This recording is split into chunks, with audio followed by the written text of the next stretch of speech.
We'd like to take a moment to tell you that the Oregon Shakespeare Festival is located in Ashland, Oregon, the ancestral homelands of the Shasta, Takelma, and Latgawa peoples. Today, the Confederated Tribes of the Grand Ronde Community of Oregon and the Confederated Tribes of the Siletz Indians are living descendants of the original peoples of this area. OSF celebrates and supports the vibrancy and diversity of the indigenous communities of our region. Visit our website to learn more about our efforts and find out how you can engage with these communities. We encourage you to learn about the land you reside on and to join us in advocating for the inherent sovereignty of indigenous people. Recordings and photography are not allowed during this evening's event. Thank you so much for your support. Good evening.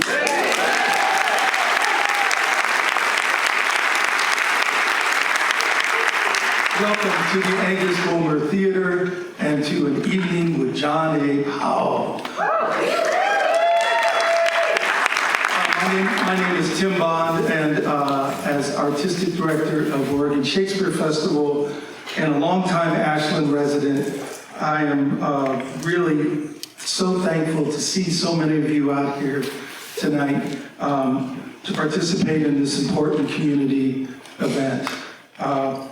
It's clear to me that we're all living in challenging, dare I say, treacherous and highly divisive times.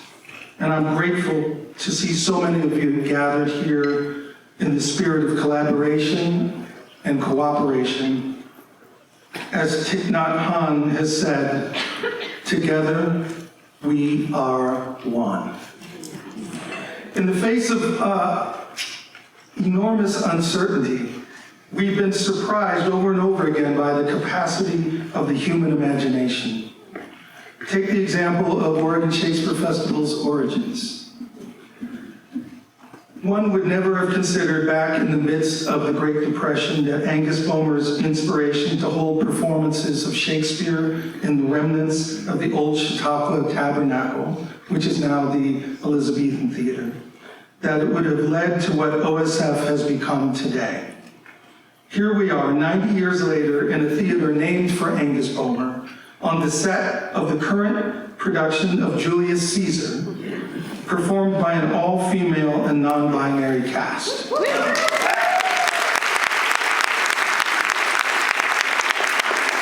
So now, in 2025, in the midst of a political maelstrom that threatens to dismantle our democracy, I'm reminded of a quote from Nelson Mandela as he faced a possible death sentence and battled to end apartheid in South Africa.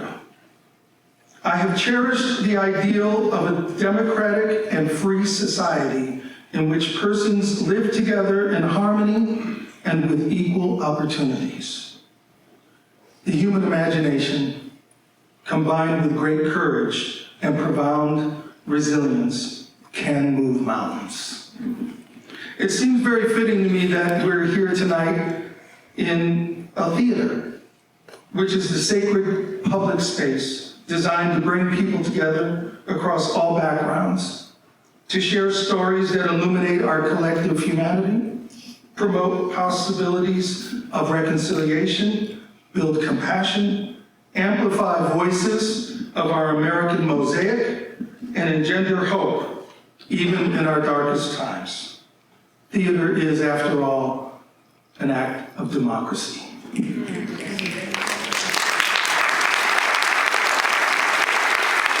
And that is why we're here tonight, to build a better future for our community. As we face the unknown, how do we collaborate and bring new ideas to the forefront? How do we strengthen and honor what is working and open our minds to what has yet to be imagined? That is the work of an ever-expanding coalition of community leaders who are here tonight to launch the initiative All Together Now, which you will hear more about at the close of this evening's program. You will also hear from some of those community leaders when we shift to a panel discussion with Dr. Powell, so we can ground his forward-thinking approach to seemingly intractable problems here where we live, as he has done all over the world, from China to South Africa to right here in Oregon. Professor John A. Powell is the director of the Othering and Belonging Institute at the University of California, Berkeley. You may have noticed that he spells his name with lowercase letters. He believes we should be part of the universe, not over it, as capitals signify. Professor Powell is an internationally recognized expert in the areas of civil rights, civil liberties, structural racism, housing, poverty, and democracy. The Othering and Belonging Institute is a research institute that brings together scholars, community advocates, communicators, and policymakers to identify and eliminate the barriers to an inclusive, just, and sustainable society, and to create transformative change towards a more equitable world. Please join me in giving a warm Rogue Valley welcome to Dr. John A. Powell.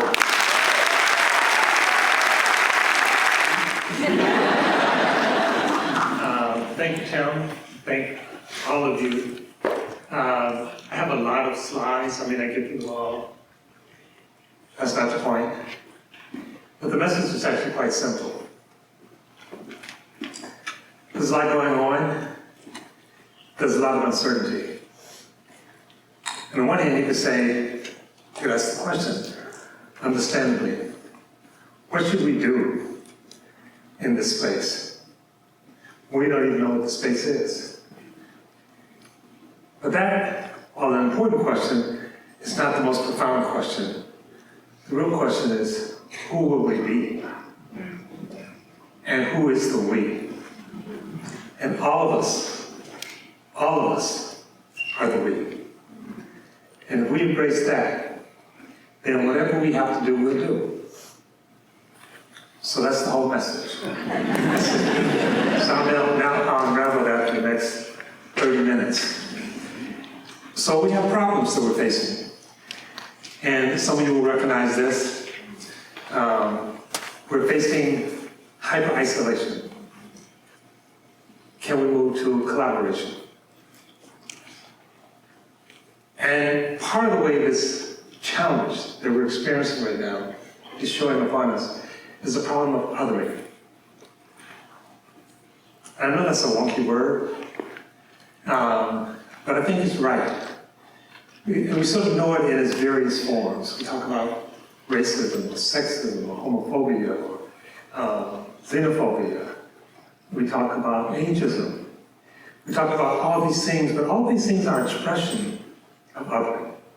They're saying there's some group, there's some people different than us that don't accord, that shouldn't have the same respect and dignity as we do. But we're not doing it just on an individual level, we're doing it on an institutional level, on a design level, on a cultural level, on a national level, on a global level. And it's accelerating. And that's confusing. It's like, why is it accelerating? I spoke to students earlier today, reminding them that this process of othering is a sociological process. There is no natural other. We invent the other by the othering process, and then it seems real. We're just folks until we do something else. So why now? Well, there are many reasons, but one of the reasons is change. We can only process so much change in a short period of time without experiencing anxiety. That's true for us and other mammals. There's an adage which is that if you change your house where you live,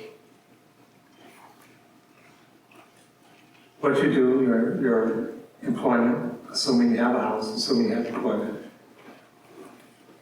and your primary relationship within a 2-year period, your chance of having a heart attack goes up 50%. And that's assuming that the new partner you got, you like. If you don't like it, you might as well give it up. The point is that a lot of stress, a lot of change creates stress. change is coming fast, it creates more stress. And one way we deal with that stress, especially when it's collective, is with stories.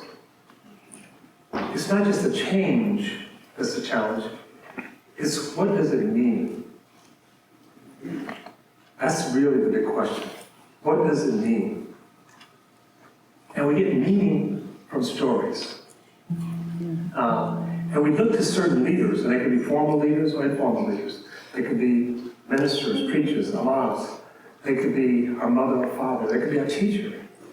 What does all this stuff mean? What does it mean for us? What does it mean for me? And there are many ways of telling stories, but there are two big structures. One is called a bridging story, and the other one's called a breaking story. And a breaking story goes something like this. You know, things are really getting bad. You know, it's not like it used to be, and I don't know where we're headed. And it's their fault. If it wasn't for them, we'd be in a good situation. They're really threatening our very existence. They're threatening our culture. They're threatening our future. We gotta get rid of them. We gotta consign them. And who are they? That can be made up. The story doesn't need to have any truth to it. It just has some resonance. And then the other becomes the cause of all our problems. And the interesting thing is that even from the other, we're actually trying to create belonging. So those are called breaking stories. And breaking stories are about the other.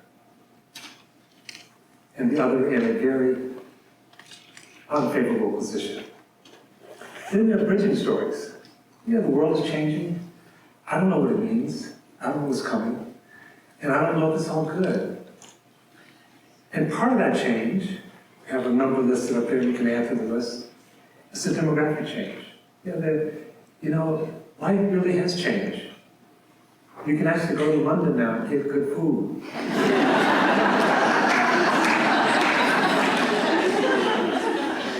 And who are these people who are cooking this good food?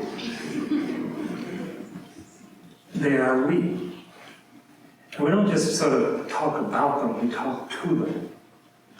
They share their story with us. And as we share stories, we also share suffering, because all of our stories harken back to some collective suffering. And in that story, we learn to bridge with each other, and I'll say more about that. And that story creates a larger we. The breaking story creates a smaller we. The breaking story is built upon fear. The bridging story is built upon love. So those are the two major types of stories. And right now, the breaking story is predominant. And we actually have a word for these. There are people who are really good at telling breaking stories. We refer to them as conflict entrepreneurs. They trade on conflict, they trade on fear, and they profit from it. And it's sort of interesting. I mean, there's a structure to their stories. It goes something like this. The future is messed up. Remember when we were great? Well, we're going to make India, America, Turkey, Italy great again. They're actually afraid of the future. And the solution is, we're going back to an imaginary past that didn't exist, but it doesn't matter. And in that past, we were great. And we were also pure. There was no other there contaminating us. And that's what we have to get back to. So they keep harkening back. Remember the good old days when women didn't have shoes? When they stayed home and the man was in charge of things? That was a good time. And you say, when was that time? Well, I don't know. But that's what we're going for. So breaking stories, in some ways, they're not just myths, but they're myths about the past. And then the entrepreneur says, and I'm the only person who can take you there. So support me. So it quickly leads into a autocratic authoritarianism. Now, The problem is problem othering, but I want to sharpen that a little bit. So people, I do a lot of stuff. We try to bring Democrats and Republicans together. We have dinners, I bring them together, and they're really quite phenomenal. But this is not a problem of Democrats and Republicans. We're not dealing with a problem of conservative versus liberals. We're dealing with something entirely different, and it's important to name it. I'm writing a book on the Enlightenment. And most people are not that interested in the Enlightenment and don't know what it is, even though it informs their life. But when you become aware of what the Enlightenment is and how it informs our life, you also become aware that there's something called the dark Enlightenment. And so when people say they believe, like Tim, in democracy, believe in equality, believe in dignity of people, believe in order, believe in laws, believe in due process, in some fashion, that's all an expression of the Enlightenment, the dark Enlightenment. And so what you have between liberals and conservatives traditionally is a fight about the implementation and exactly what those things mean. You say equality, I say equity.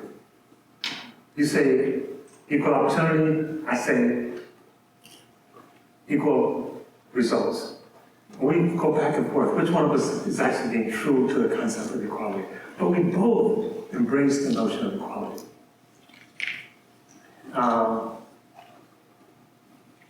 You said we should vote early. I say we should vote a shorter period of time. But we both believe in people voting in democracy. So the fight is within a boundary. Dark Enlightenment folks don't believe in democracy.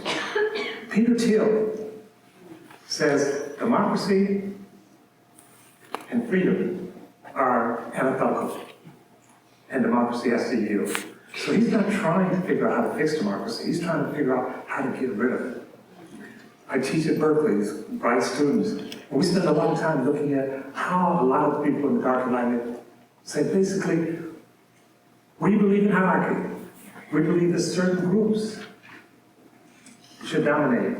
Yes, it's my group that I'm talking about. And some of the rest of y'all may get kind of screwed by that, but it's the way things are supposed to be. So when you engage in that kind of fight, not philosophically, these are people, 2025, these are people who are now running much of the country. So how do you engage with people who don't believe in your core principles? And the short answer is we don't know. We've never had to deal with this at a systematic level. And it's happening not just here in the United States, but all over the world. What that means is that there's a crack in our container. The things that used to hold us together no longer quite work. And those things may be different for different communities. And so you're seeing the fraying of communities, you're seeing the fragmentation of communities. And in that space, it creates not just change, but even more change and more anxiety. So part of it is how do we create new containers? How do we create new space where people can feel relatively safe and participate? We need each other. That's the secret sauce to humans, more accurately, sapiens performing, is when we cooperate. There are some people who are now trying to figure out how did they build those pyramids. It doesn't seem possible. They didn't have cranes, they didn't have back checks. How did they do it? And so some people come to the conclusion, it must have been aliens. What most historians say, though, it was people cooperating. But when we cooperate, we can not only build pyramids, we can build a number of things. That's our secret sauce. We need each other. And sometimes it's scary when we need each other. Sometimes we're not good at needing each other. But we do need each other. I come from a wonderful family, 6 of 9 children. And I've had, I've been here a while, like some of you. And when I think about my own life, my children's life, my friends' life, I feel very fortunate. I feel fortunate to be here with you. I want to just acknowledge I have a great friend here who I didn't even know she was here. And we go back more than 50 years. We had a dog together named Bindu. And I learned so much from her. And so I just want to acknowledge her and acknowledge, even though I haven't seen her in years, it set me on the path. And the path is about coming together. And more than coming together, the path is about living life in harmony with each other and the earth itself. Living life in harmony with the love. So I just want to acknowledge.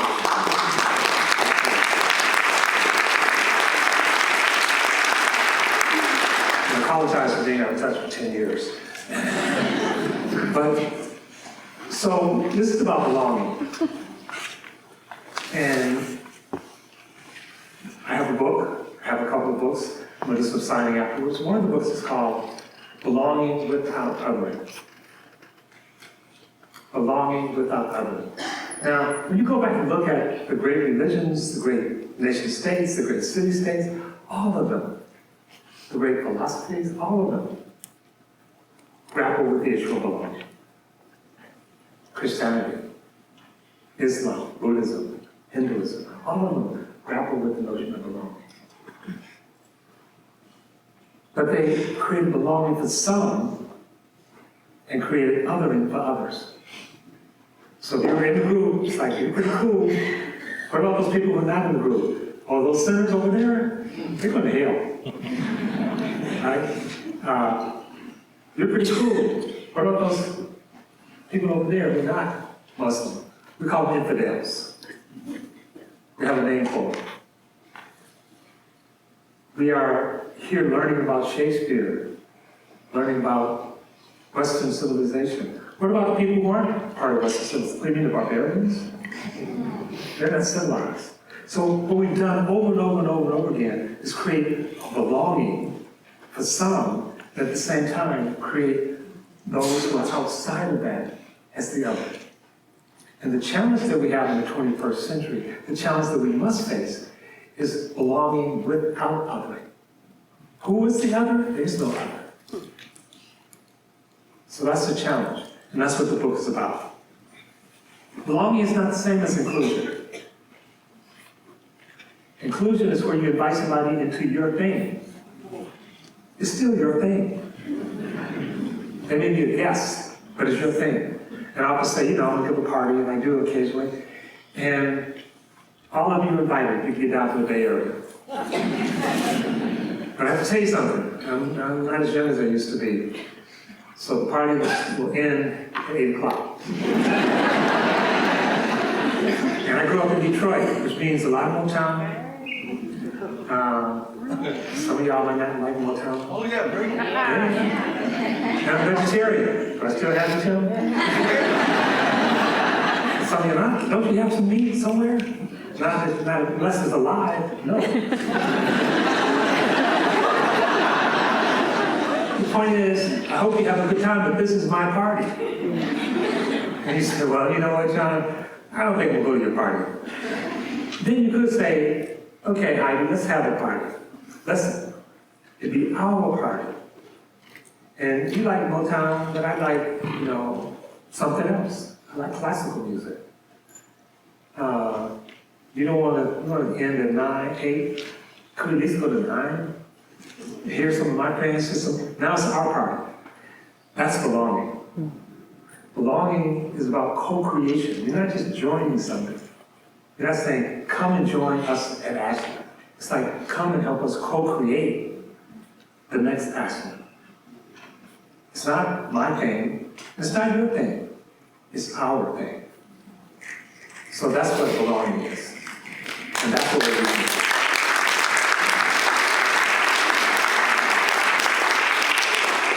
So belonging is similar, but it's different than equity, it's different than inclusion. And the question that we pose is that, how do you create belonging without othering? So any place you see the other, you have work to do. What about people who are unhoused? Yes. What about people who worship God differently than I worship God, or who don't worship God at all? What about people who have a different accent? What about people who make love differently than we do? And the liberal way of doing this is to say, yeah, they're just like us. Remember the marriage equality fight? We said, don't worry, gay and lesbian people are just like straight people. Give them 5 years and they won't have sex either.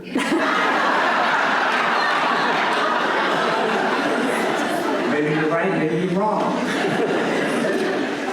So the price of the ticket can't be that they're just like me. That's not belonging.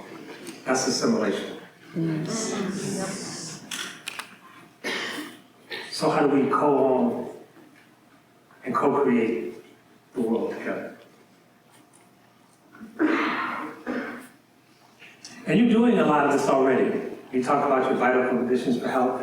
There's a lot of, and I have a lot of slides here I'm going over quickly, but there are a lot about your own county, about what you're doing here in Ashland. So again, we talk about breaking and bridging. There's another bonding, I'm not going to go into that now. And I'll say more about that because that's how you actually address belonging in a world that's deeply fragmented. You have examples of othering, breaking, stories about people. And breaking, we're flagging people. What do you know about this person? They're unhoused. There's actually an experiment done by the Dalai Lama was involved in. People looking at people who are unhoused, homeless. What do you think about those people? There's a part of the brain that lights up when you see another human being. And what they were having, people were connected so they could see that when they were talking about people who were unhoused, that part of the brain that lights up when you see another human being didn't light up. And then they'd ask the question, so what kind of vegetables do you think that homeless person likes? Like, whoa, that homeless person likes vegetables? Really? And then that part of the brain lit up. All of a sudden they were human again. So part of the thing is, how do we actually tell stories? How do we engage each other? How do we listen to the homeless person? Not stories about them, but let them tell their own story. And that's bridging. So bridging is a precondition to belonging. And they are short bridges and they're long bridges. Now what's a short bridge? A short bridge is like when you belong to the same church or synagogue or mosque, eat the same food, maybe you're in the same family, you speak the same language, and you have a fight about something, you break out, you have a conflict. But you have all of this wealth of resources to draw on. And you have friends that say, come on, man, you talk to your brother. No, he didn't give you back the dollar he borrowed 10 years ago. Those are short bridges. It doesn't mean it's easy, but it means you have a lot to draw on. Then there are long bridges. So we don't live in the same community, we don't speak the same language, we don't eat the same food. I don't like their friends, they don't like my friends, I don't like their music, we don't like, So an example of a long bridge, I was saying this to a minister friend of mine, Pastor McBride, and he said, so John, are you suggesting that I bridge with the devil? And I said, Pastor McBride, I wouldn't start there.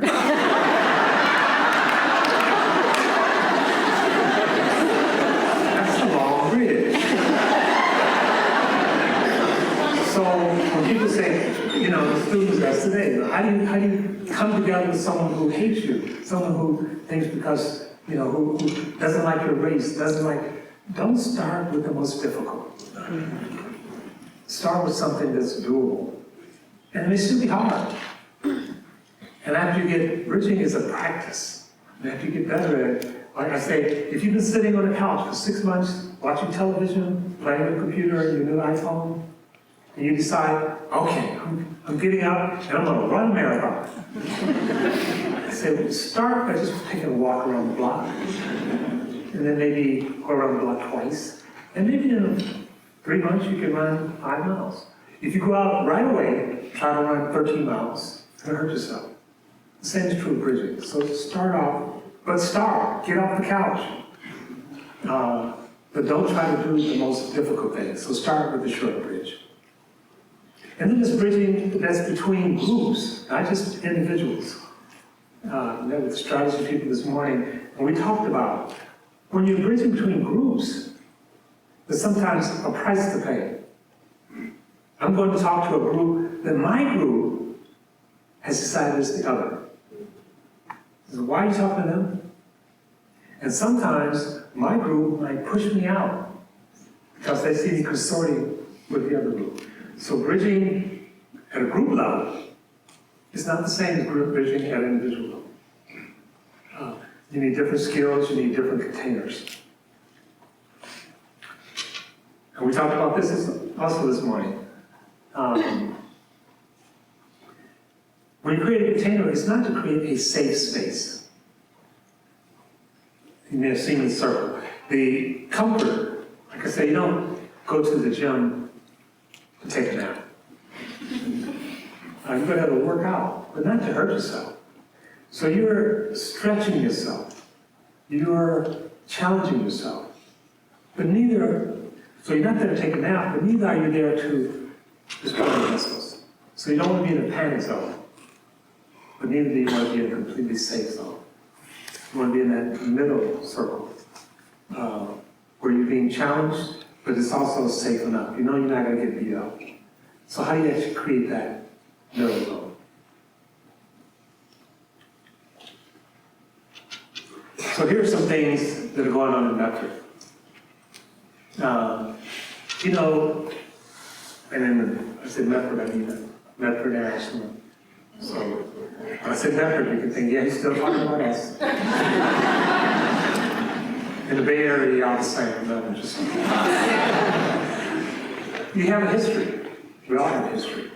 And every history, I just wrote something about this. Everyone who's lived more than 5 minutes has done something that they probably not proud of. Every person, every family, every nation, every church. All of us have a past, and all of our pasts are checkered. We've done some good things, we've done some bad things. And that's okay, I mean, we can learn from that. So you have a past. Are you still carrying it around with you? Or you can move on to a future? And the things you're doing here now, trying to come together, to me, is acknowledging your past, but it's also reaching for a future. So to make sure you give the right attention to that future.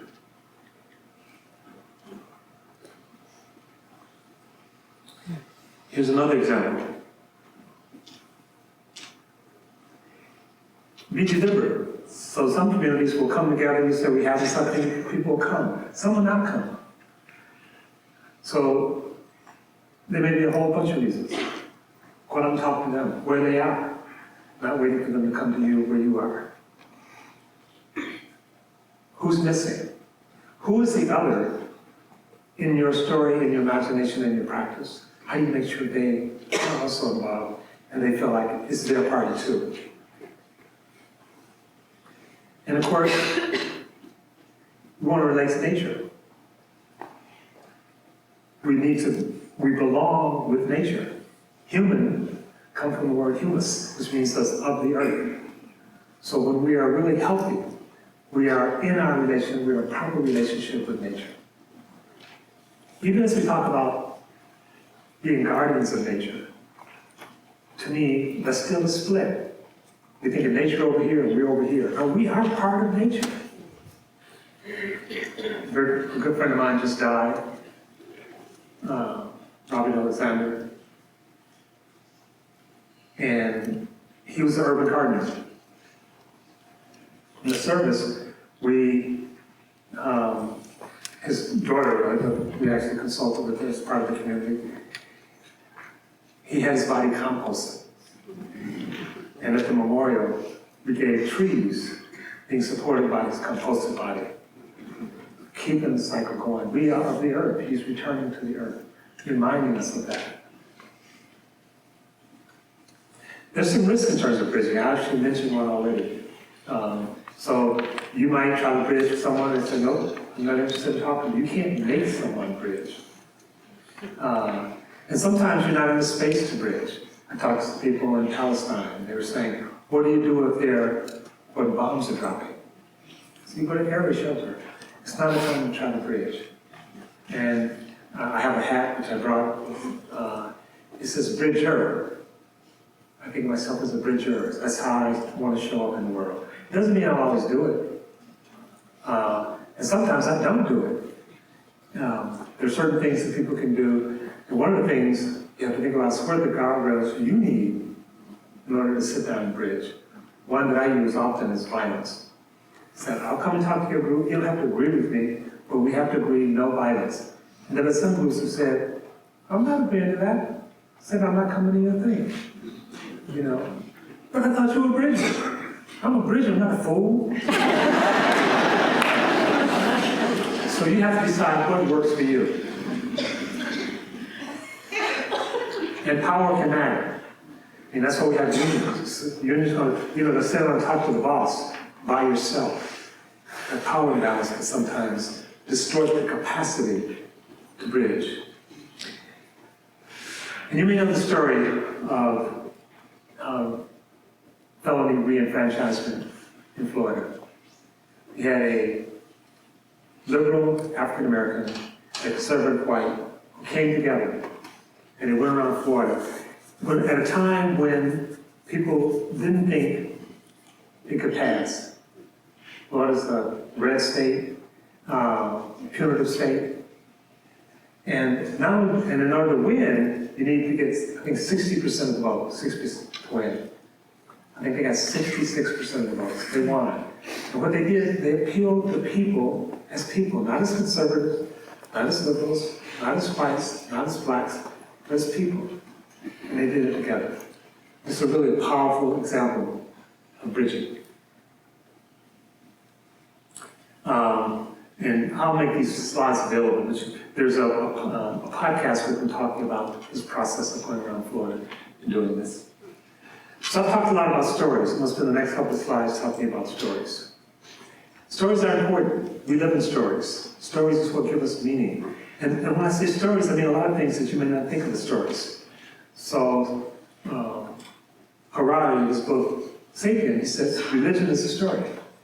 Being a Christian or Buddhist or whatever is a story. And it's an important story. Doesn't mean it's diminished at all. Money is a story. We organize around money, and we give it importance by collectively worshiping it. But there's always a question is, who's telling the story? Who's the protagonist and who's the villain? I remember sitting on the couch with my daughter years and years ago, and we're watching this bad horror movie.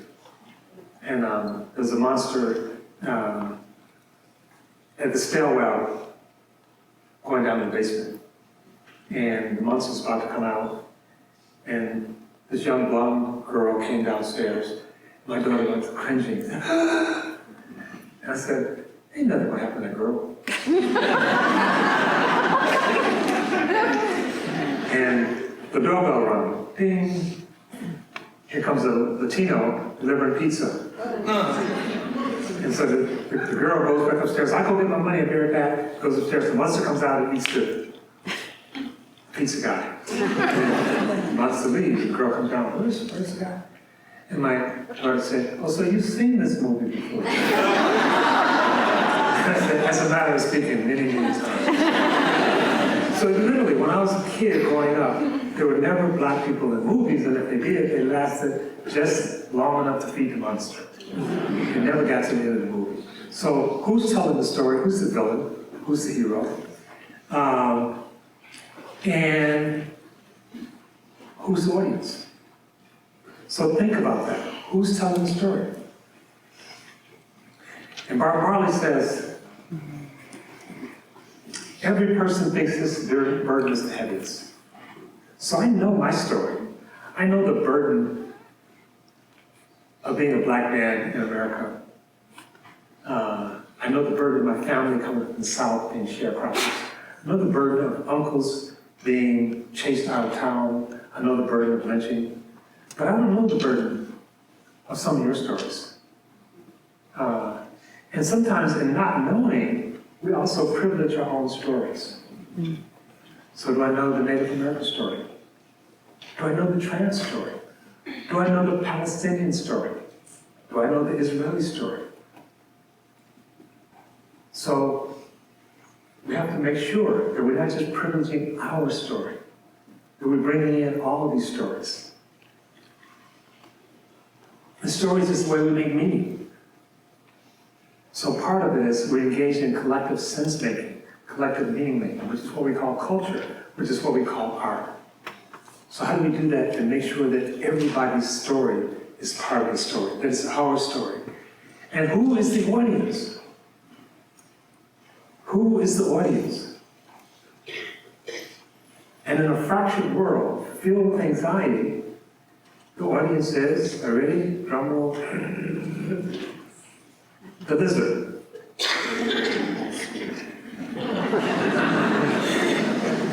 Now, why is the lizard the audience? So, 90 seconds. The brain has many different parts and many different functions. And the oldest part of the brain, called the amygdala, is the part of the brain that we share with the lizard. So we call it the lizard brain. And fear and anxiety is organized in the lizard brain. And when that part of the brain is very active, the prefrontal cortex, which is the front of the brain, and where rational, reasonable thinking occurs, is knocked out. So the lizard is not only the oldest, it's the fastest. And when it's really excited, we're not thinking rationally. And we're in a world where lizards are running all over the place. And then we walk into a room and say, have you read this study? What the hell? I'm scared, man. Yeah, but read the footnote and, so we're having different conversations. So one of the skills that we all need to learn is lizard language. How do we talk to the lizard? How do we talk to people when they're afraid? And sometimes the way we talk to people is we say, one, don't be afraid. And two, what you're afraid of is stupid. Okay, now you really made the lizard mad. So, learn to talk to the lizard. One way we talk to the lizard is to the heart. So you can think of the prefrontal cortex, it's what we call the mind, it's actually not that simple. But talking to people about how they feel. You might have wrong facts, you might have wrong information. You don't have wrong feelings. How do you feel? I'm interested in you and your feelings, not because you're wrong, but because I'm interested in you. So that's one of the secrets to bridging, is empathetic listening. And it works. It's powerful research showing how it works. So I'm going to introduce one more concept, target universalism. So target universalism is like equity, only it's not. The concept is actually, the term is something I coined about 15 years ago, but the concept is much older. The concept was made by this radical student at Berkeley called Aristotle, about 2,500 years ago. And you may not know this, why would you? Well, you may know it. Our concept of equality, first of all, comes from all over. Read David Gruber, History of Everything. But the main purveyor of concept in Western society is Aristotle and his sidekicks. And so we meaning Jefferson, Benjamin Franklin, they studied Aristotle, and embracing the concept of equality that ends up in our Declaration of Independence and then later in our Constitution. So what did Aristotle have to say about equality? This is what he said. He said, justice and fairness requires that when people are situated the same, you treat them the same. And he called that arithmetic equality. Justice and fairness requires when people are situated the same, you treat them the same. And then he went on to say, justice and fairness requires that when people are situated differently, you treat them differently.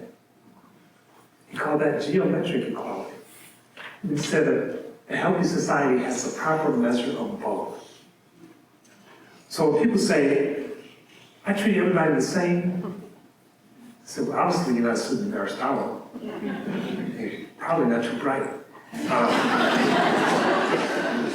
Think about it.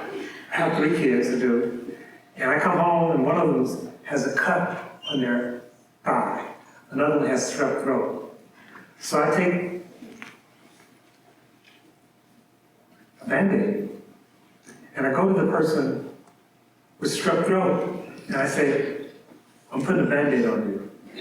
Why? Because I'm putting a Band-Aid on her too. I'm treating all y'all the same. Everybody gets a Band-Aid. Sheriff, take your Band-Aid. So you would say, man, you need to call Protective Child Services. We don't treat people the same unless they're situated the same. So target universalism says you have universal goals. Universal goals, we want all the children to be healthy. But the strategy to get there is targeted based on how they're situated. And the goal is to get everybody, not one child or the other child, to full vibrant health. That's target universalism.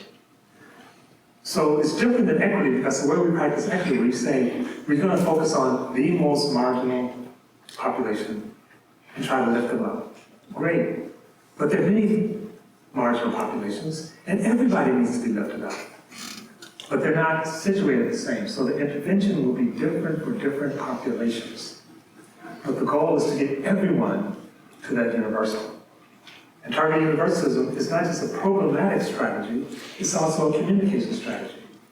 And we've done this in Portland and other places, where we say, to the white community, you're getting X, the black community is getting orange. And they actually get it. You say, you need X to get there, and they need oranges to get there. But we're not saying, we're only giving this to black people because they're black. So we give it to them because of how they are situated. And we're giving you something different because of how you are situated. And if we're successful, you both will get to that universal goal. And I can tell you, 90% of the tension between the groups go away. And I can say more about it. And it's not even that they all get what they need, but they get one thing that they all need, and that is consideration and dignity. You're saying to every group, you matter. Your suffering matters. It's not like, well, these people are really suffering. You just got cut. This person has strep throat. Now, that's some serious stuff. No, it's like everybody matters. Every group matters. So that's target universalism.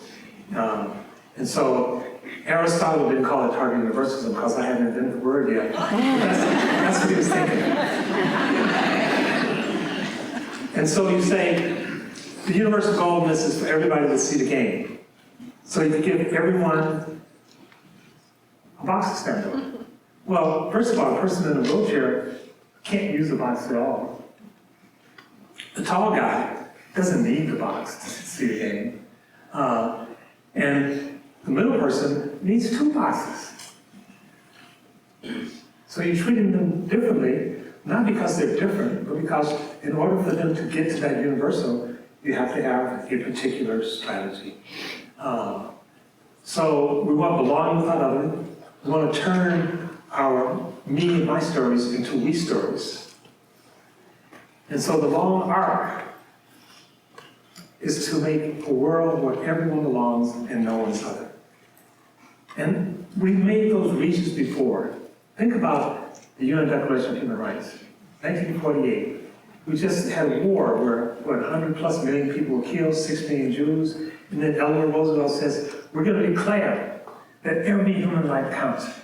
And you know what? And I have about 3 more minutes and I'm done. My hero, my mentor, my teacher, W. Du Bois, was pissed at Eleanor Roosevelt. You know what he said? He said, why would you even say that? Africa is colonized. Women can't vote around the world. We're still lynching black people in America. You said everyone has dignity. That's just symbolic. And I said, with a certain amount of humility, Du Bois was right and he was wrong. He was right that it was symbolic. He was wrong that it was just. Properly done, symbols are incredibly important.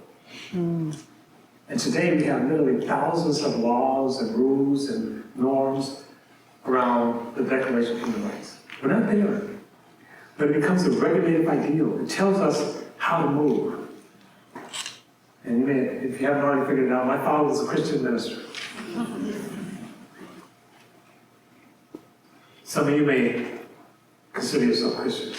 So what does Christian mean? Christian means Christ-like.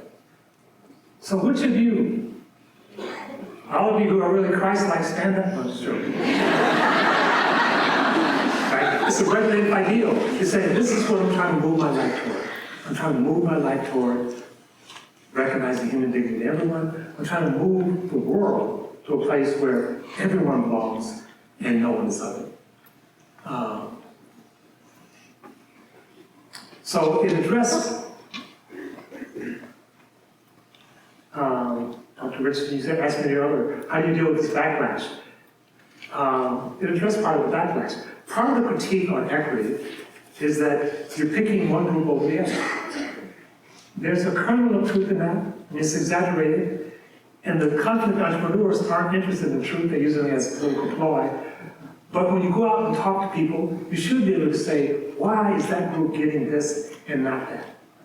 You should be able to talk to them about that. And you should be able to talk to them in a way that says, that group is suffering this way. And yes, I see you're suffering as well. And we're not going to ignore it. And some of you will recognize my friend Joanna Macy, who recently passed.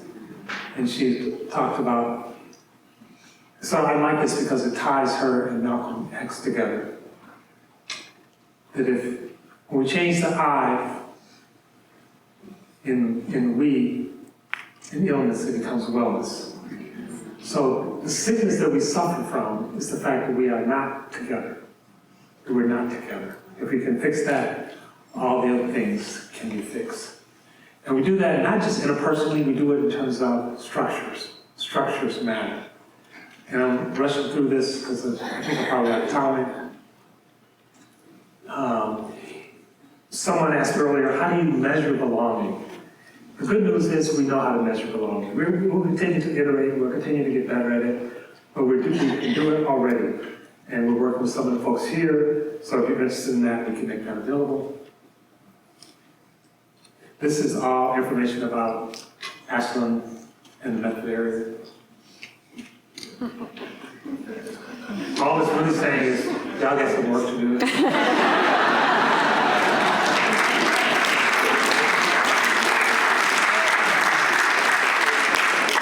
Okay. Some of you may know Isabel Wilkins. She wrote a book called Cash. She's a friend of mine. And she tells us metaphors. She says, like, we get this house. We all end up in this big old house. And it's past problems with it. You know, it's leaky and whatever. And we could sit around and say, how come they didn't fix the pipes? And how come they let this happen? Or we could say, it's our house now. We all have a responsibility to fix it. We all have a responsibility to fix it. So they didn't do what they should have done. Shame on us if we don't do what we should do. And again, I'm going to close. The role of leaders is to create that container, is to help create those stories and to model.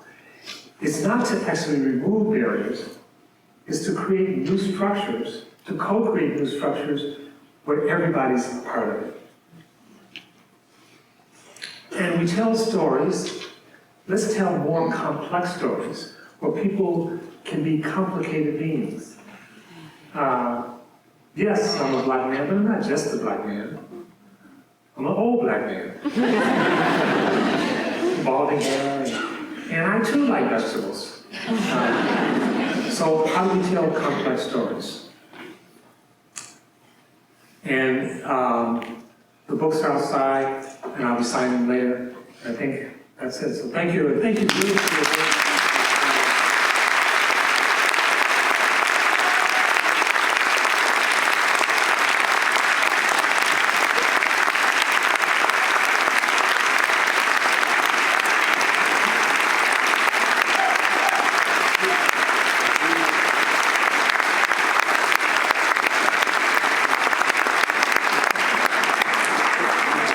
So we are going to transition now. Thank you so much. Wow, I could be here for a couple more hours and just keep listening to John, but we're going to expand this discussion now to a panel discussion with Professor Powell and 3 of our community leaders. And while they are making this transition, I'd like to let you know that over the past 12 months, Professor Powell has released 2 books, Belonging Without Othering, How We Save Ourselves in the World, and the second book, The Power of Bridging, How to Build a World Where We All Belong. And at the end of tonight's presentation, John has generously agreed to sign books in the lobby. Bloomsbury Books has a limited number of books for sale that are out in the lobby as well. So I'd like to now introduce our moderator for the panel portion of the evening. It's likely many of you know the dynamic and courageous president of Southern Oregon University, Dr. Rick Bailey.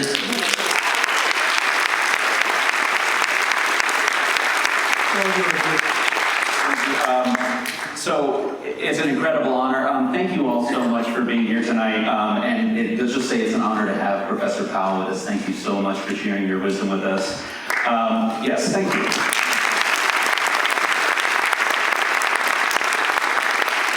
We also want to acknowledge Tim Bond and all of the beautiful humans here at the Oregon Shakespeare Festival for hosting us here tonight. Thank you.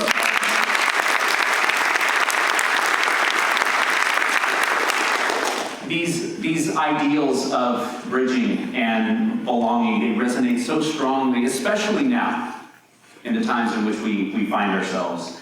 I had the real privilege a few weeks ago to speak during International Peace Day, and I know that there are members of the Ashland Culture of Peace Commission who are in the room, so I'm very grateful that they gave me an opportunity to participate in this event. And I used the opportunity to try to share what I thought were the building blocks of peace.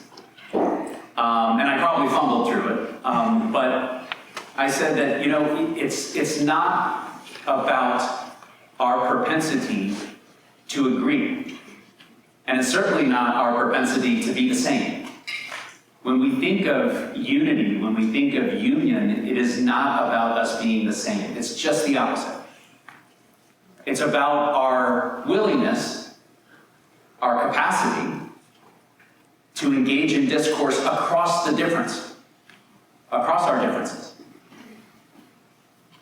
And when we do that, we can, hopefully, we discover the harmony that can be created when we move past acceptance and tolerance into celebrating those differences. Okay, so easy for me to say that, right? How do we actually do it?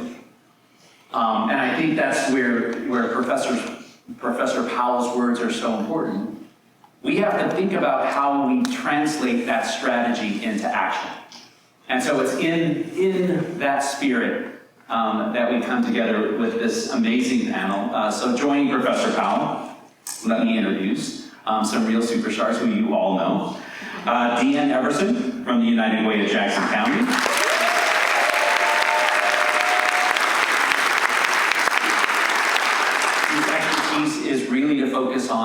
on basic needs and vulnerable populations. Dee Richardson from the Black Southern Oregon Lab.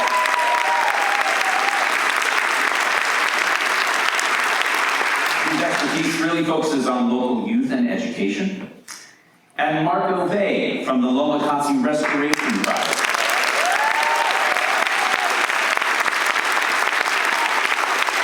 Whose expertise is focused on wildfire and ecosystem restoration and workforce development. Okay, so to the panelists. First question, as you look through the lens of the work that you do and the focuses that you have, what are, as you look at our community, what are the things that are our biggest challenges through that lens? What are the ways in which we have most room to improve? And so I guess we'll start with Dee. See, I got unlucky because Dee Anne was supposed to sit in this chair. So my life was going to be easy. My life was going to be easy because I was going to say what Dee Anne said. You can tell we've rehearsed this. So far, so good. So far, so good. So I think part of, for me, as always, just the images and what it is that we are when you start thinking about where we are. And you start thinking about how everyone is viewed in a way we should be. And I talked about Dr. Powell, again, with the idea of belonging. In Southern Oregon, we are at a point where we do not really practice the belonging we should. It's my opinion, so I want to make sure that's very clear. It's only my opinion when I talk like this. But I never feel like we practice belonging. We talk about what we will do. We talk about how we should do. We talk about the ways we should do it. But we never actually get to the point of doing it. Yep. We never get to that. And that's always the hard part. And when I think about that, we work with our youth, we work with our, more specifically for us, it's our Black Southern Oregon Alliance, and the people that work with that. When we work with our Black youth, it's always listening to the stories and the things that they had to go through. And it so annoys me when I think about it, because all the things that I hear them talking about are the same things I remember going through as a kid in Selma, Alabama. In 2025, those kids in Ashland, Oregon shouldn't have to be going through the same things I went through.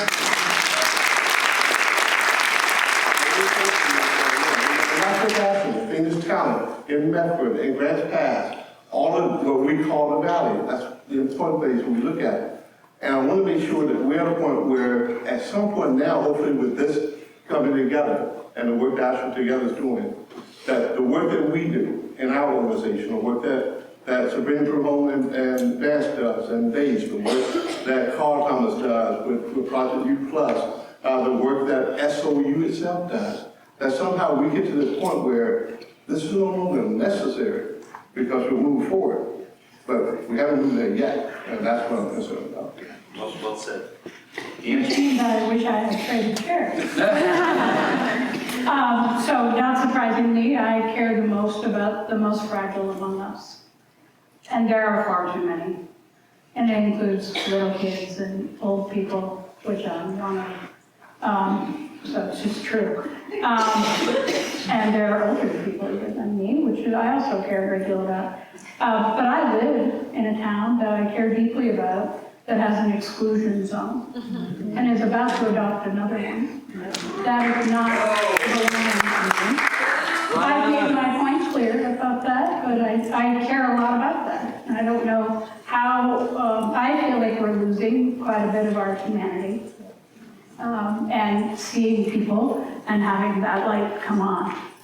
And so I focus a lot of my attention and hopefully intention on those among us who need housing, who need access to physical and mental health care, who are in deep need. Yeah, it harkens back to something Professor Powell said, that when the bombs are falling, we have to understand the context, right, of it. Marko, same question. Biggest challenges that you see? Well, we dodged the bullet this summer. We were very fortunate to have just 200,000 acres in Oregon. Wildfires. Last year we had 2 million acres record, just under 2 million acres in Oregon. And not all fire is bad. Some of that fire was beneficial, but we lived with smoke, and we have a highly departed ecosystem that hasn't been cared for. So it's the reintegration of humans, reintroducing humans back into that landscape to be caretakers.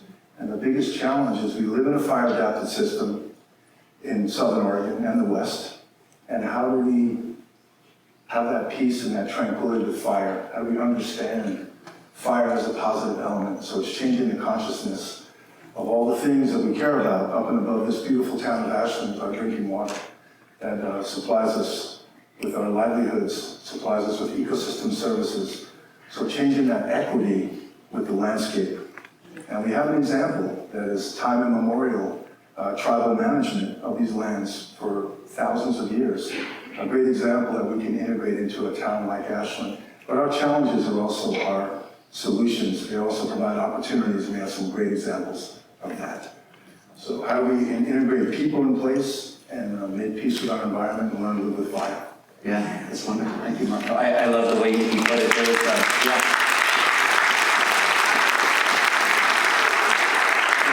It reminds me of something that we've said at the university, and we borrowed a quote from former President Bill Clinton. He said, and we shamelessly applied it to the university, even in challenging times, we say that there's nothing wrong with SOU that can't be fixed and healed by what is right with SOU. And so if you kind of put it in that perspective, then anything is possible. Professor Powell, so you've heard from these three amazing leaders. From your perspective, and obviously very, very different lenses, how does your work help inform, as you've heard them, what you see as next steps? Well, I think, first of all, they're all doing incredible work, and I applaud them for that. Part of it is I wrote a piece, which I'll make available, about poverty, or a number of pieces, but I said that really, the poverty was lacking in our society, is belonging. I mean, we actually have enough stuff. We don't have enough care and enough love. Marko Bey, who's an Indian local economist, he actually wrote about famine in India. What he found is that, again, famine was not caused by lack of food. He actually says a lack of democracy, a lack of participation. And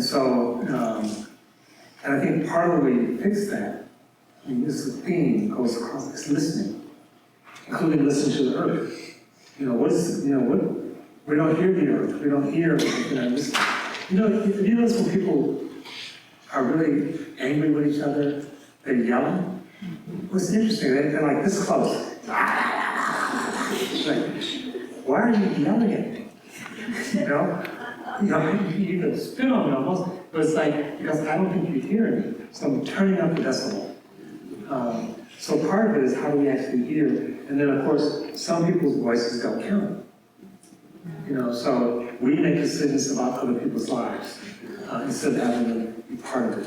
So I think that's a theme that comes throughout. And part of that is largely because of fear, because they're the other, because they don't belong, because nature is there to be exploited. There's a famous case, one of the early cases in the United States history, where they're taking land from Native Americans, and the argument is the Native Americans are misusing the land. And it's like, how are they misusing it? Well, they're not lands to be productive.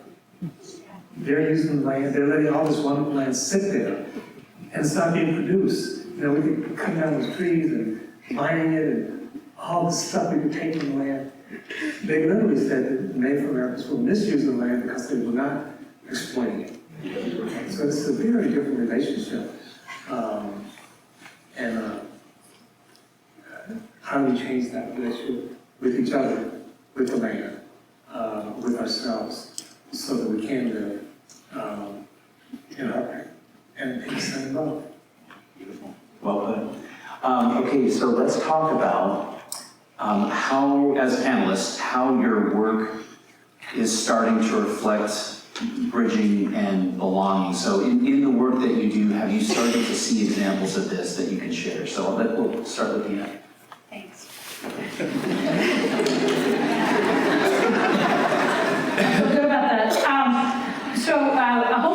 live up to our name, United Way, which means together and a path. And I hope that we do, I believe that we do. And so I think it's reflected in all of our work. It's reflected in our own impact work that we do as a staff. It's reflected in our volunteers' decision-making around money that we give out in grants or sponsorships and how we help people. And so I hope it's just actually who we are. It's good. It's in the name. Marko, same question. Well, the great example is 1993 here in Ashland. Down near Croson Road, there was a log truck takeover. For those of you who know Dr. Fisher-Smith, it was owls versus jobs. And it was the last of the old growth up on the Indian Plateau just above Ashland, on the Indian Memorial Road, on the way to Klamath Falls. There was polarization, there was protests, there was us and them. And then over time, that radical middle, with our partners on the environmental side and on the industry side, how do we address this ecological crisis? So the people who built the roads that extracted the large old trees were the people who are knowledgeable on how to do restorative forestry work.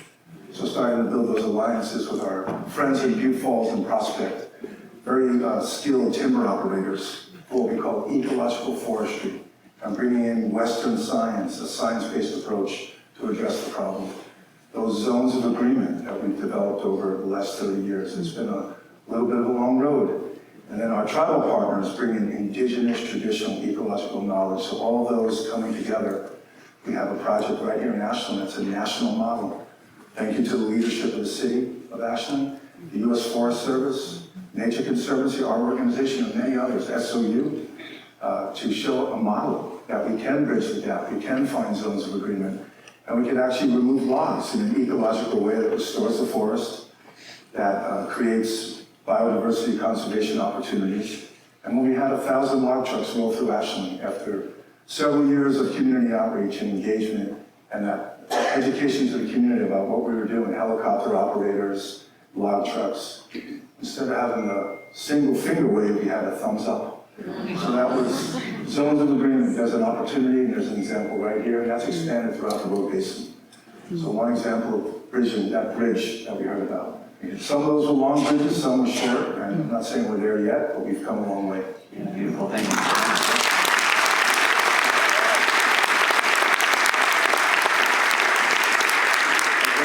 Yeah, in your work, where are you seeing bridging and belonging? I always go straight to our Black Youth Leadership Summit.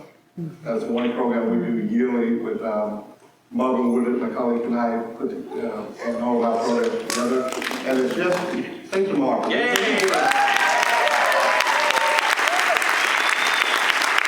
The reason that's so important for us is, again, it allows, first of all, it allows our students, and we work with Southern Oregon Education Service District, and we have 10 different districts that we reach out and they support bringing those students into one place here at Southern Oregon University, down the road at Southern Oregon University, so that they can, for one day at least, be themselves and see themselves that they exist here in the valley, and the work that they all can do together, and the bridging of the loneliness that comes with being together and being a part of one group. And it's so incredible because when we do this work, when we first started, people thought, well, you're not going to get that many because there's not that many Black people in Southern Oregon.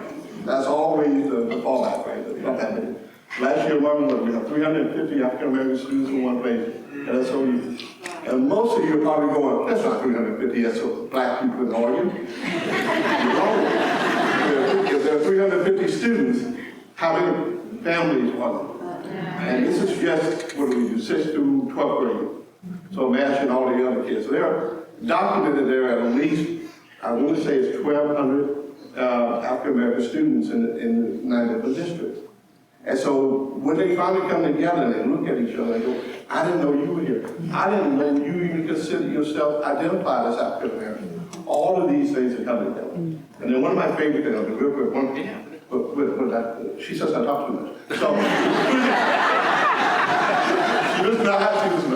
But one of our favorite things is we have when we do this program, it's an opportunity for African American students to come together and get the leadership skills to move forward and create things like student unions.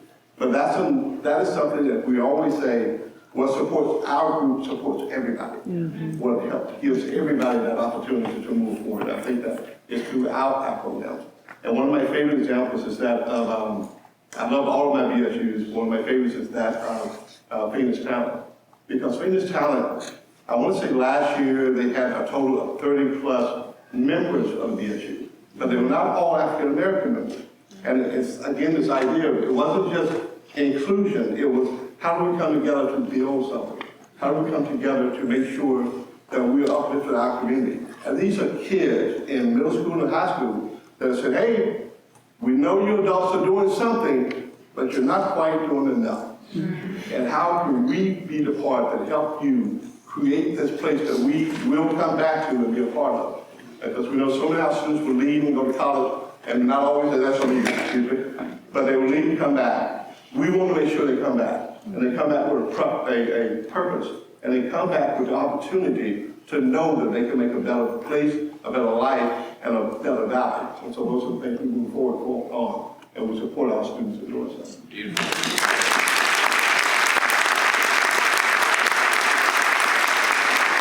I'm inspired by our students at Southern Oregon University. Our students themselves came up with a policy for themselves that, and this speaks to something that DL just mentioned, that any student organization, and right, Marvin and Jonathan, and their whole team are super sweets, the whole team is superstars. The students have decided that any organization that's a student organization has to be open to everybody. It's just their rule. Yeah, it's fantastic.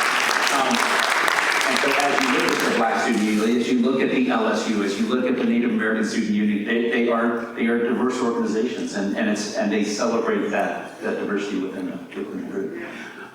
So Professor Powell, we've heard these three amazing leaders talk about the work that they're doing. How do we take the lessons from these three answers and this effort and really scale it up community-wide? How do we leverage this work together? Well, I said in my presentation that leaders have a special role. One of them is holding a container. The other one is storytelling and setting examples. And so you get permission and resources.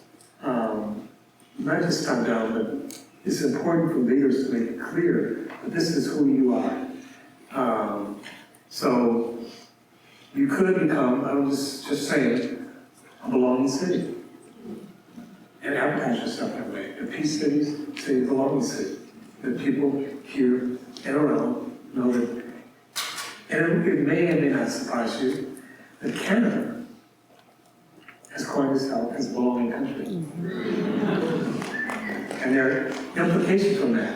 They do a very substantial program across the whole country. And saying, interesting, right? Because we're in some ways saying, we're not a belonging country. What the hell are you still doing here? Did you even know? And they're saying, So I think look at things you can do. And then also, sometimes I say, who is your other? Who's not present? Who's absent?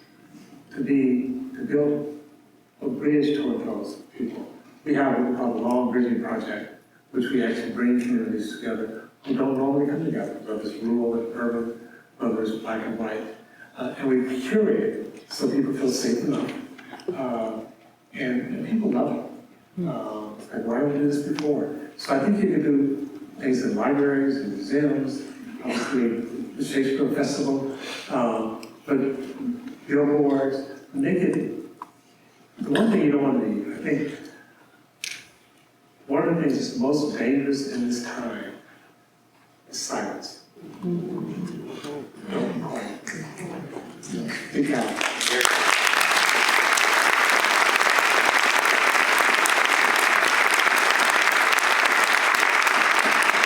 Okay, so I'm gonna actually run an audible here for a second. I'm gonna ask the audience, and I know it's a little bit, it's very bright up here, but if you look around, I'm gonna ask, based on what we've heard tonight, show of hands, if you're able to raise your hand, how many of you pledge tonight that you will do work toward building bridges and fostering more of a sense of belonging in our community. Okay, and please look around. Yeah, I'm not going to ask you to clap because I don't want you to put your hands down. Okay, so first of all, thank you for that. This is what we were hoping for. So the last question really for us, and then I'm going to ask our panelists is, now that the panelists have seen all of you and your beauty and your grace, we want to look toward 2030. Like let's think about 2030 and what our community looks like. Imagine that all of us together have made good on that pledge.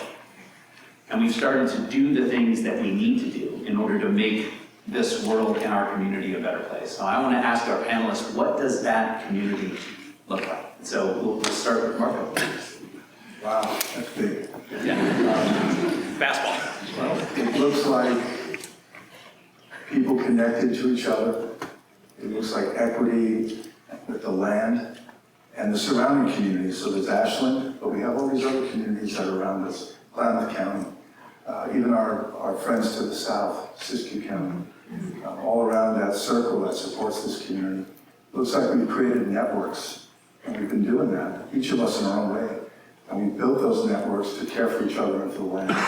And we created some sustainable models that we can survive the storms of political maneuvering that happens. We're in one right now, a pretty big wave. We just lost $2 million that we're going to support tribal young adults working all around Rogue Valley from the Department of Interior. So how do we weather those storms so it looks like us weathering those storms together and creating new models of economic sustainability to care for our land and each other? Beautiful.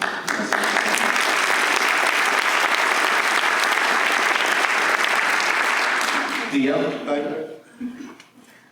So, Dee Anne, we talked about earlier that we really want to hear, as the words from Dr. Bailey, and his thoughts about that as it relates to SOU, because of all the hardships, obviously, that he's helping weather through.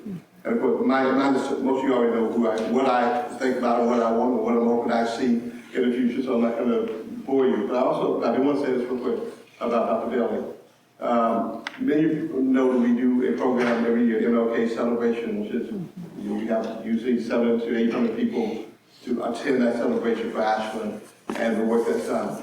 And I've worked with 4 different presidents at SOU. And I appreciate all of them. I love them all in their own way. But the only one that ever showed up to the MLK event the day before to help do the work and pull out chairs and literally do the work to get everything ready was Dr. Bailey.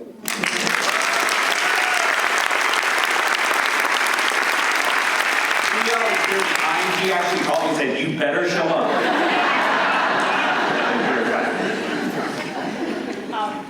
I'll echo that, but I'll say that for me it would look like compassion and connection. And that it would be so cool to have a city of belonging. Is there another one somewhere else? Oh, yeah. Darn it. We won't be first, I kind of like that too. I'm going to Spain because Barcelona's contacted me. They want to become city of belonging. Maybe we could do it faster. I absolutely am. I'd like to be first. Everyone who knows me and who knows that's true. Okay, go for it. But I'll also just say that I too really want to hear what you think. You have a very important voice, and I just want to applaud your efforts of doing really hard stuff and somehow still smiling.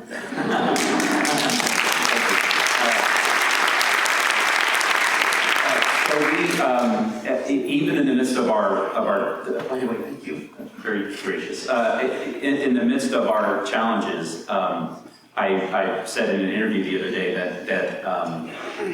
that it's still a gift to be able to do what we do every day. And I don't say that lightly, it's a gift to be able to do what we do. And every day, January will be 4 years in this job, and every day, every day, I've been witness to something that inspires me almost to the point of tears. So a faculty member, in the way that they are sharing wisdom with students, in the way that a staff member will bend over backward to help students, in the way students take care of each other, in the midst of challenges, and there are a lot of challenges for college students. That is it's a gift to know that we have the honor of being in service to that team, and so that's very nourishing, and it's very inspiring. And so I think no matter what the challenges are, I think that's the stuff that can keep you going. I will also say that we have a saying at SOU, and it's really inspired by these leaders. Our goal is, and it's really inspired by the work that Professor Powell has done. Our goal is to understand the difference between every student feels that they're welcome with us, and every student knows that they belong with us. And there's a leap, right? There's a difference in that, and it means the work is harder. And we have, I think, all of us have admitted there's ways to go. We have a ways to go in that work. If we keep that as the North Star, then I think we're headed in the right direction. Okay, Professor Powell, you talked about Barcelona. Can you give us an example of, knowing where we're trying to get to? What are some lessons for us? What are some things, and how do we start to put this into practice? Well, you already are. I mean, it's like Aaron, this is just heartwarming to see all the things you're already doing. They say, you meet people where they are, but don't leave them there.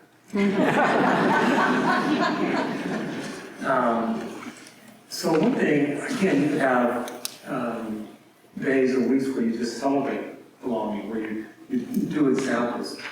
Because a lot of times people think this is way too, idealistic, especially in this environment. So I just want to remind us that there are literally scores of examples of this. A lot of people consider the greatest president of the United States as Abraham Lincoln. Maybe, I don't know where he falls on the list. And one of the greatest speeches he gave was Gettysburg. He gave a lot of speeches. But just think about Gettysburg and some of the speeches around that for a minute. At Gettysburg, 51,000 people were killed in the Gettysburg battle that lasted 3 days. 51,000 people died.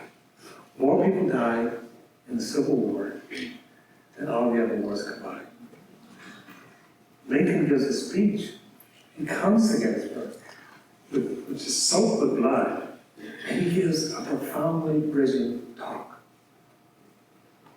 And it's not just one, he gives many of them. He talks about malice toward none. He talks about malice toward none while he's burying thousands of people who are fighting to keep the country intact. So, the reason I left that up is that we think, well, if things were easier, maybe we could bridge. This, in many ways, was the country's darkest moment. And he stepped out in that moment and tried to bridge. And I have to wonder if he literally we wouldn't be having this conversation today. Now, I'm not saying you're Abraham Lincoln.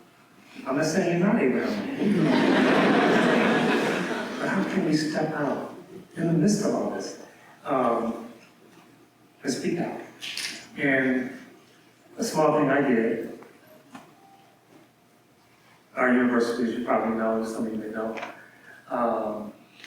turned in 160 names of faculty, students, and staff to the Trump administration for investigation.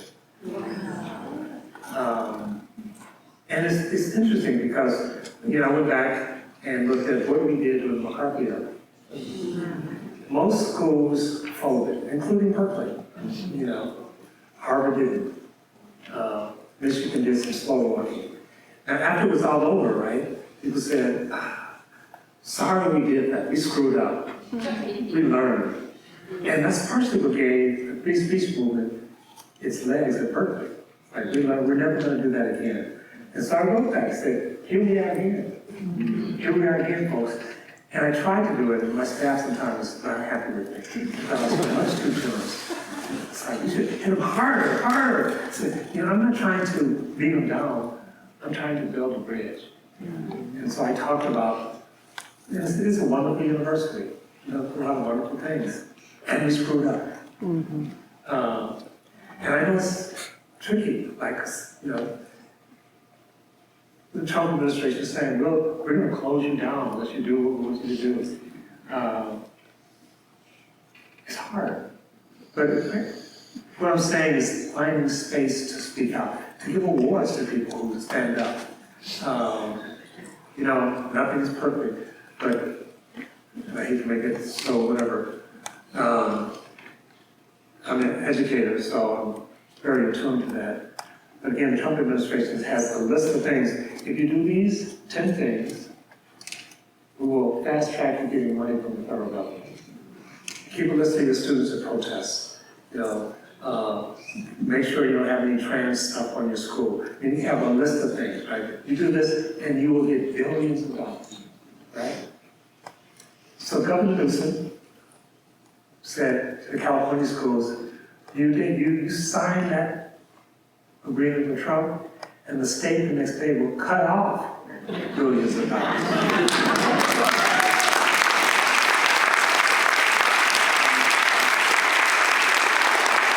I'm glad he did it. I don't know enough about your community. From afar, it was wonderful, and I know you have difficulties. And this, just the gathering here is so important. I'll just end by just saying this. I talked about the Enlightenment, and hopefully another year I have a book out about the Enlightenment. The Enlightenment was big, and there's some things we need to learn and grow, but it was big. Most of the things we value today, individuality, freedom, equality, democracy, rule of law, all really, science, all came out of the Enlightenment. It's huge, right? The Enlightenment was 200 people. 200 people. There were 200 people in this room. So hundreds of years later, we're living out someone's vision of what a healthy society could look like when a healthy society doesn't exist when they are talking, when they're coming together. It wasn't already there. Now we look back, it's like, that was wonderful. Remember Galileo? Scientific method? He got excommunicated from the Catholic Church. And they finally reversed it after 500 years. So, anyway, and the last thing I'll say, and I've written this for some universities, is band together. Don't act alone, act strategically. Have each other's back. Help each other. Resiliency is a team sport. So if something happens to one of your colleagues, let them know that you're there with them. Not just in words, but in resources. And I've done that a little bit. I've given people jobs who've been fired. And I said that.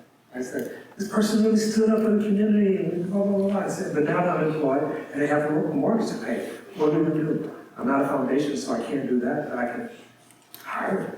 So help people who are in the front line, who are out there really doing the work. Your Lincolns, your Gandhis, your Nelson Mandelas, your Rosa Parks, and I'm sure there are many others. Don't just celebrate them, but stand with them, make it clear you have to back in the front. Yes.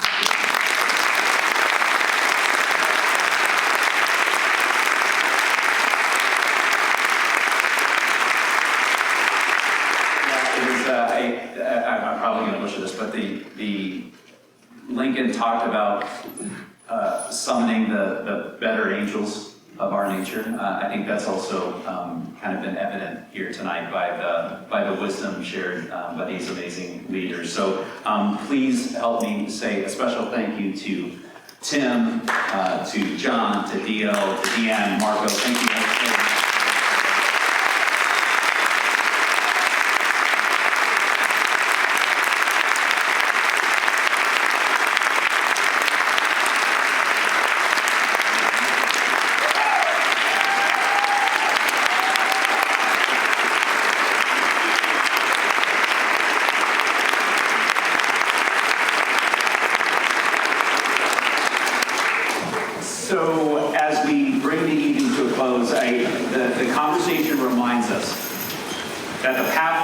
the challenges and difficult realities we face is one of interdependence and deep collaboration. And so you heard Tim mention it early tonight, but we're pleased to announce that today marks the public launch of a community-wide initiative called All Together. Now, everyone who raised your hand, you're it.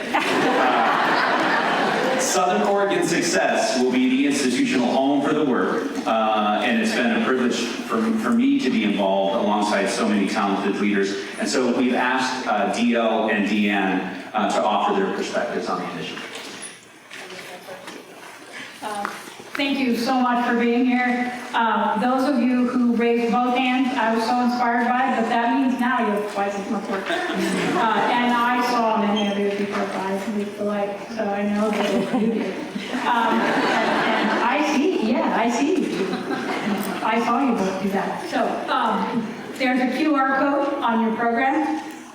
Please take a few minutes, complete that survey, include your email, because that's how we'll be in touch with you. We really want your answers because we want to create that center of belonging, and we want your feedback as we begin to move this forward. And we is everyone in this room, as you've heard from every single person tonight. And as an Oregon Shakespeare Festival board member, I would be remiss in not saying everyone in this room better have seen a play this year.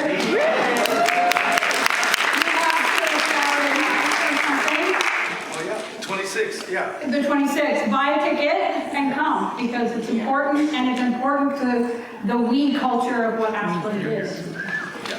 Thank you. And ditto. And because I sit on the Just County Network board with Dee Anne, I sit on the Oregon Shakespeare Festival board with Dee Anne. Basically what Dee Anne says, and said, tell me to do, I go do. Everyone heard that. But I just want to say, first of all, again, thank you all for being here. Thank you for the support that you put yourself into for making Ashland and the Rose Valley, I always like to keep pushing that forward, a better place. And a better place by being a more, not just inclusive, but belonging place, as Dr. Powell would say. And I just want to say, whatever support that we can give you in your work, and the work that you do and where you are, let us know so that we can be there to support you in that. Because we can't do it alone, none of us can alone, but together, for this room, please, we can do so much. We can make such a change. And this is an opportunity for us to do, and to have that right. And let people know that it's not just about what I'm doing, it's about what this whole collective is doing, and how we know we can be better. Beautiful.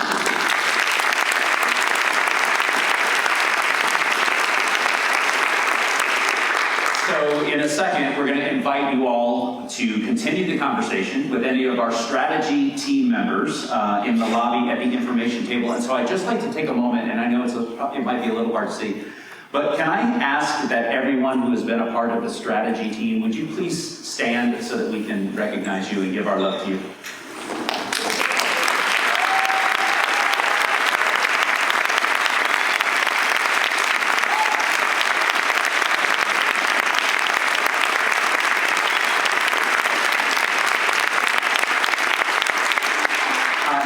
Said before, Professor Powell will be available to sign books outside at the Bloomsbury table. Remember, as we leave tonight, this is a call to action. What Professor Powell has shared with us is a call to action. We can be the architects of the future that we all deserve. We can be the architects of that. I do want to take one final point and just ask, there are two really special people who have been working on this for about 3 years. Not exaggerating, about 3 years. And without these two, there is no way we would be here tonight. So I would like to ask Hillary Larson and Heidi Binder to please stand.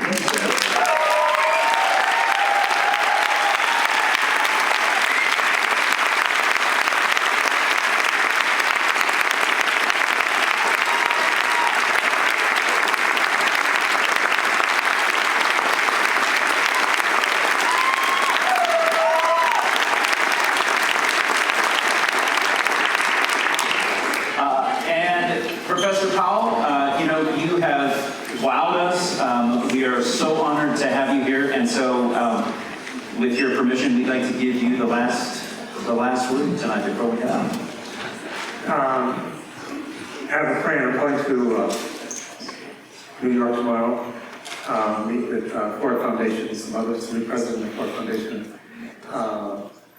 And a friend of mine is coming who has this phrase that when we're in the dark, it's not clear if it's the womb or tomb.